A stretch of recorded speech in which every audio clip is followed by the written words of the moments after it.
ستړي مشئ دا شاهکار اتمن خیل دی. خدای دې وکړي چې روغ جوړ یې. د پښتونخوا ایالت په پلازمینه پېښور کې یم.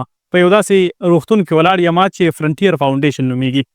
فرنټیر فاونډیشن د 2003 لمریز کال نه په پښتونخوا ایالت پلازمینه پېښور کې کار کوي او تر نن ورځې پورې تقریبا 4.5 ناروغانو ته لګیا دی. د دوی سره هغه رجسټر دي. د تیلیسیمیا ناروغي داسې یو رنځ دی چې موږ ته په پښتو کې اینه سوځېدل وایو. د کومو رنځورانو چې اینه سوځي نو د هغې واحد درملنه چې ده نو هغه واپس د بل انسان اینه هغې ته ورکول وي او دا په میاشت کې یا د دې خپله یو موده وي. په هغه موده کې دغه ته د اینې ضرورت وي او همدا فرنټیر فاونډیشن کوي دغه کسانو ته دغه رنځورانو ته اینه ورکوي. د اینې د بدلولو سره سره دا فرنټیر فاونډیشن کوي چې دوی ته مفتو دارو درمل هم ورکړي، خوراک ورته هم ورکوي او د تلو کرایه هم ورکوي. یعنې دومره غټه لویه مرسته کوي د ولس سره.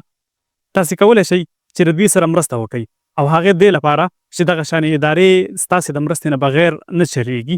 نو روژه ده او تاسې کولی شئ چې د دوی ملاتړ جوړ شئ، دې ته پیسې ورکئ یا دې ته اینه ورکئ، ځکه چې دوی دغه اینه یا دغه پیسې راخلي د ولس د خوار ولس چې څوک بېوسه وي، بېکسه وي، بېوزله وي، د هغوی رنځورانو ته پرې اینه وکوي.